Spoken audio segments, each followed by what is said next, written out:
గౌరవనీయులు సోదరులు పవన్ కళ్యాణ్ గారికి కూడా మాట్లాడవలసిగా కోరుతున్నానండి.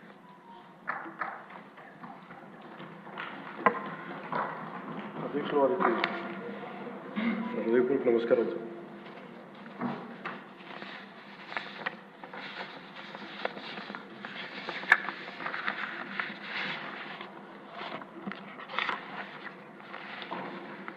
గవర్నర్ గారి ప్రసంగానికి ధన్యవాదాలు చెప్తూ ప్రవేశపెట్టిన తీర్మానాన్ని జనసేన పార్టీ తరఫు నుంచి నేను కూడా బలపరుస్తున్నాను. అధ్యక్ష, ఆద్యంతం గవర్నర్ గారు ప్రసంగ పాఠంలో చాలా కీలకమైన నాకు 3 అనిపించినాయి. ఒకటి, మనం వారసత్వంగా ఏమొచ్చింది, మనకి ఏం ఆశించబోతున్నాం, భవిష్యత్తులో ఎలాంటిదా ఆశించబోతున్నాం, కలెక్టివ్గా మనందరం కలిసి ఈ రాష్ట్రాన్ని ఈ కూటమి ద్వారా ఎలా ముందుకు తీసుకెళ్ళాలి అనేది 3 చాలా స్పష్టంగా చెప్పారు.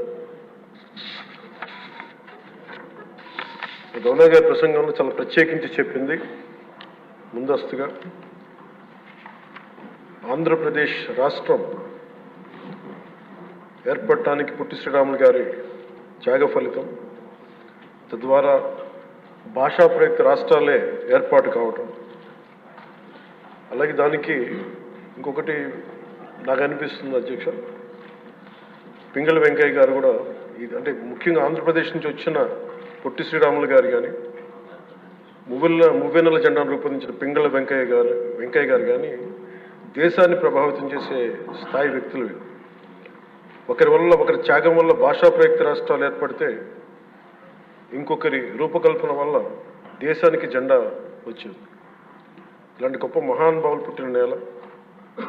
దామోదరం సంజీవి గారు లాంటి మహానుభావులు సంస్కరణలు తీసుకోవాలి, అలాంటి వారు గొప్ప సంస్కరణలు తీసుకొచ్చిన నేల ఇది. పివి నరసింహారావు గారు, అలాగే శ్రీ ఎన్టీ రామారావు గారు, వీరందరి పరంపరలో ఎప్పుడు ఆంధ్రప్రదేశ్ ముందుకెళ్తూనే ఉంది. అలాగే ఈరోజు గౌరవ ముఖ్యమంత్రి శ్రీ చంద్రబాబు నాయుడు గారు లేరు, వారి గురించి కూడా చెప్పాల్సి ఈ సందర్భంలో.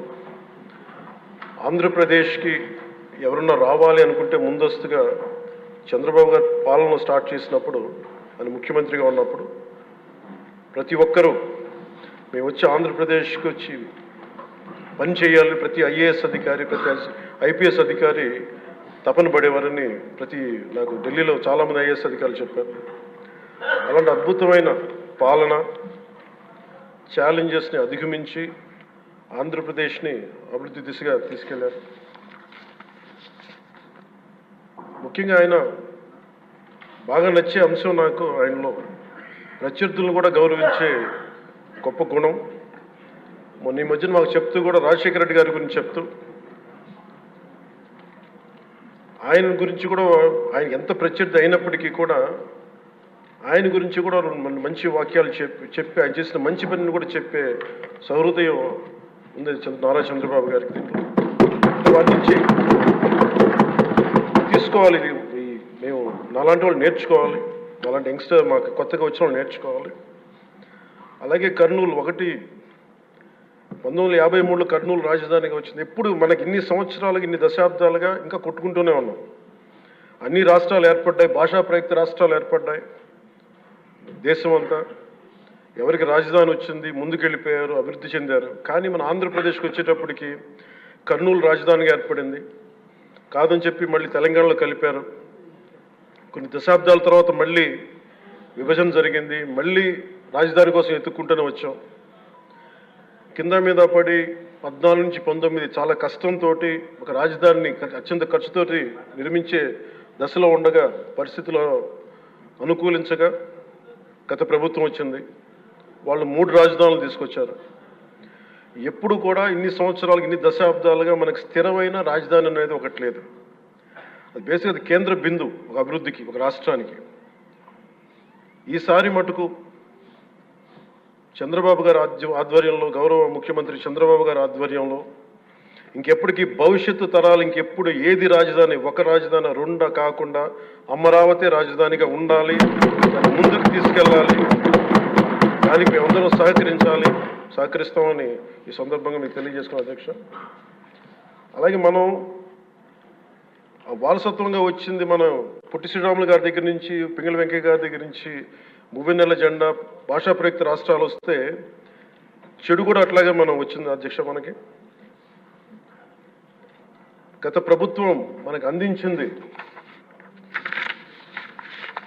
కీలకమైన పోలవరాన్ని పూర్తి చేయకపోవటం, సకాలంలో పోలీసులకు కానీ మిగతా ఉద్యోగులకు కానీ జీతభత్యాలు ఇవ్వలేకపోవటం, అన్ని డిపార్ట్మెంట్స్లో నిధులు మళ్లింపు, కనీస రోడ్లు కానీ బ్రిడ్జెస్ కానీ మౌలిక సదుపాయాలు లేకుండా చేయటం, రివర్స్ టెండరింగ్ అని కానీ, వ్యవస్థలను నిర్వీర్యం చేయటం, సహజ వనరుల దోపిడీ, ఎర్రచందనం దోపిడీ, ఋషికొండ ఇలాంటి వైజాగ్లో ఎర్రమట్టి దిబ్బల్ని అడ్డగోలుగా నాశనం చేసేయటం, మద్యం ద్వారా కూర్చోబెట్టి అరాచకాలు చేయటం, పెట్టుబడులు వద్దామని ఎవరైనా వస్తుంటే వాళ్ళు భయపెట్టేసి రివర్స్ టెండరింగ్ అని చెప్పి వారిని పారిపోయేలా చేయటం పారిశ్రామికవేత్తలని. ఇది మనం తద్వారా మనకి వాళ్ళ ద్వారా కూడా వచ్చిన వారసత్వం అధ్యక్ష. వీటన్నిటిని అధిగమించి ఎలా ముందుకెళ్ళాలి, ఏ స్థాయిలో వెళ్ళాలి అనేది నేను మొన్న ఎలక్షన్ ముందు కూడా మా సహచరులందరికీ కూడా చెప్పాను, ప్రతిసారి ప్రజలందరికీ కూడా తెలియజేశాను. ఒక సుదీర్ఘమైన అనుభవం నాయకులు ఈ రాష్ట్రానికి చాలా అవసరం. దేశంలో కూడా ఇంకెవ్వరికి రాని పరిస్థితి మన రాష్ట్రానికి వచ్చింది.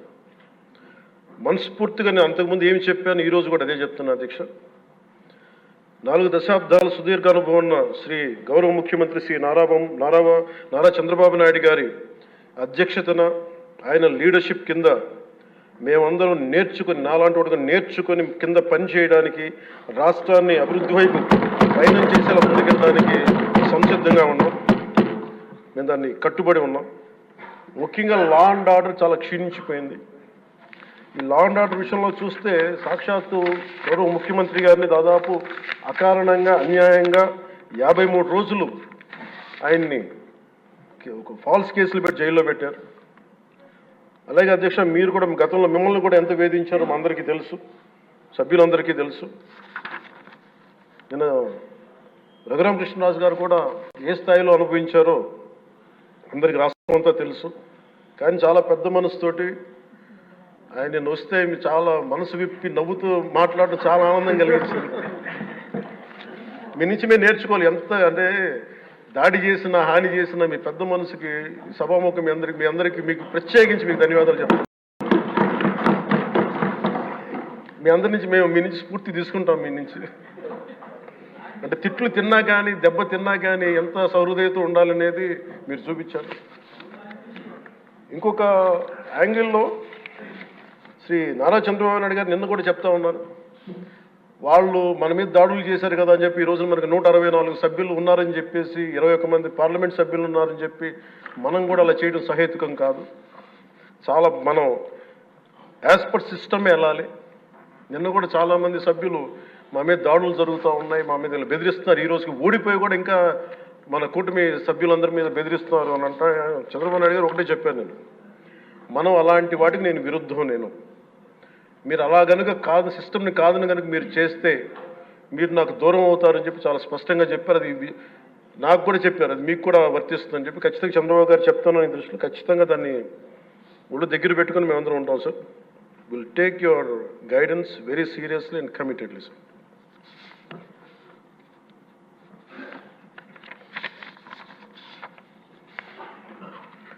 అలాగే కేంద్ర నాయకత్వం నిన్న ఈరోజు ఇందాక న్యూస్లో చూసిన అధ్యక్ష, 15,000 కోట్ల రూపాయలు మన ఏ అమరావతి లేకుండా ఈరోజు వరకు ఇబ్బంది పడతాం. అలాంటి అమరావతికి కేంద్ర మంత్రి మన నాయకులు గౌరవ ప్రధానమంత్రి శ్రీ నరేంద్ర మోదీ గారు బడ్జెట్లో ఈ రోజున 15,000 కోట్ల రూపాయలు అమరావతి కోసం రిలీజ్ చేసినందుకు సహృదయంతో మనస్ఫూర్తిగా కూటమి తరపున, మా అందరి తరపున కూడా వారికి ధన్యవాదాలు తెలియజేస్తాం అధ్యక్ష.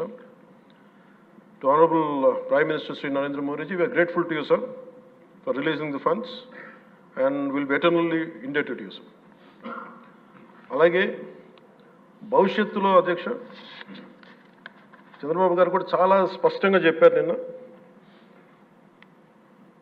ప్రభుత్వంలో భాగస్వామ్యంలో ఉన్న కార్యకర్తలు కానీ మా సహచర ఎమ్మెల్యేలు కానీ మీరు వ్యక్తిగతంగా ఏ తప్పులు చేసినా అది ప్రభుత్వం మీద పడుతుంది. అలాంటి తప్పులు జరగకుండా చూసుకోండి. అలాంటివి జరిగితే మటుకు నేను ఎవరైనా స్థనామనం లేకుండా నాకు వాళ్ళకి సిస్టమ్ పనిచేస్తూ ఉంటుంది. అది మీరు అర్థం చేసుకోండి నేను ఏ ఉద్దేశంతో చెప్తానని చెప్పారు అధ్యక్ష. ఇలాంటి తప్పులు జరిగితే అవి వ్యక్తులు చేసిన తప్పులు పార్టీలకు కానీ ప్రభుత్వానికి కానీ చెడ్డ పేరు రాకూడదు. దాన్ని ఎలా హ్యాండిల్ చేసుకోవాలో జనసేన పార్టీ తరఫు నుంచి నేను మా వాళ్ళందరికీ కూడా ఒకటే తెలియజేశాను. మీరు వ్యక్తిగతంగా కనుక ఏదన్నా చేసి అది కూటమి ప్రభుత్వానికి ఇబ్బంది కలిగితే నేను వారిని వదులుకోవడానికి సిద్ధంగా ఉన్నానని చెప్పి చాలా స్పష్టంగా తెలియజేశాను అధ్యక్ష. అది మీరు ఇసుక విధానాల్లో కానీ మైనింగ్ విధానాల్లో కానీ ఏ రకంగానా సరే గత ప్రభుత్వం చేసింది కదా మేము కూడా చేస్తామని ఎవరన్నా నాకు జనసేన పార్టీ తరఫు నుంచి ఎవరన్నా సరే ఉంటే వారిని నియంత్రించే బాధ్యత, వారిని సరిచేసే బాధ్యత మేము తీసుకుంటాం. అలాగే చట్టపరమైన తప్పు జరిగితే చట్టపరంగా ఎలాంటి చర్యలు తీసుకోవాలో అది మాకు కూడా అప్లై చేయండి, నాతో సహా. మేము తప్పు చేస్తే నాతో సహా ఆ చట్టాలు నాకు కూడా అప్లై చేయండి. ఎవరు దీనికి అతీతులు కాదు. దీనికి ముఖ్యంగా ఈ 5 సంవత్సరాల కాలం ఇది హాలిడే కాదు ఎవరికి. మన ముఖ్యమంత్రి గారు కూడా చెప్తా ఉన్నారు, ట్రాఫిక్ జామ్స్ ఎంతసేపు జరుగుతున్నాయి, ఈ ప్రోటోకాల్స్ ప్రకారం సెక్యూరిటీ హ్యాజర్డ్స్లో ఎంతసేపు ట్రాఫిక్ నాపుతున్నారు, ఒక 2-3 నిమిషాల నుంచి ప్రజలు ఇబ్బంది పడకూడదని పదే స్పష్టంగా చెప్తా ఉన్నారు. అలాగే మన ఎస్కార్ట్ సెక్యూరిటీ వల్ల సామాన్య ప్రజలు ఇబ్బంది పడకూడదని మాకు దృష్టికి తీసుకొచ్చారు. ఖచ్చితంగా దాన్ని మా కింద అధికార యంత్రాంగాన్ని మొత్తానికి తెలియజేశాను సార్. అలాగే ఈరోజు మనకున్నది భవిష్యత్తు బాధ్యత. ఇది కేవలం ఈ హౌస్లో ఉన్న వ్యక్తులకే కాదు అధ్యక్ష, ఇంక్లూడింగ్ బ్యూరోక్రాట్స్కి. గత ప్రభుత్వం చాలా అవుట్రైట్ తప్పులు చేస్తూ ఉంటే కూడా బ్యూరోక్రసీ చాలా వరకు చాలా నిర్లిప్తంగా ఉండిపోయారు అధ్యక్ష. ఒక్క ఐఏఎస్ అధికారి ఏసార్లు రివ్యూ చేసిన ఒక్క ఐఏఎస్ అధికారి పేరు చెప్తా ఉంటారు. ఈ రోజున ఐఏఎస్ అధికారి ఏ శిక్ష పడకుండా వెళ్ళిపోయాడు. ఇలాంటి పరిస్థితులు జరుగుతూ ఉన్నాయి. So bureaucracy also has to take responsibility. And of course media ఏ సమస్యని హైలైట్ చేయాలి, ఏ సమస్యని హైలైట్ చేయకూడదు, ఏది ప్రజలకు అవసరం అనేది మీడియా మీద కూడా బాధ్యత ఉంది అధ్యక్ష. అలాగే సామాజిక మాధ్యమాలని స్థాయి దాటి మాట్లాడితే వారికి ఎలాంటి వాళ్ళని ఎలా పరిమితం చేయాలనేది కూడా ఒకసారి హౌస్ అందరూ ఆలోచించాలి. ఒకసారి దీని మీద ఒక విధి విధానాలను రూపొందించాలని కోరుకున్నాను అధ్యక్ష.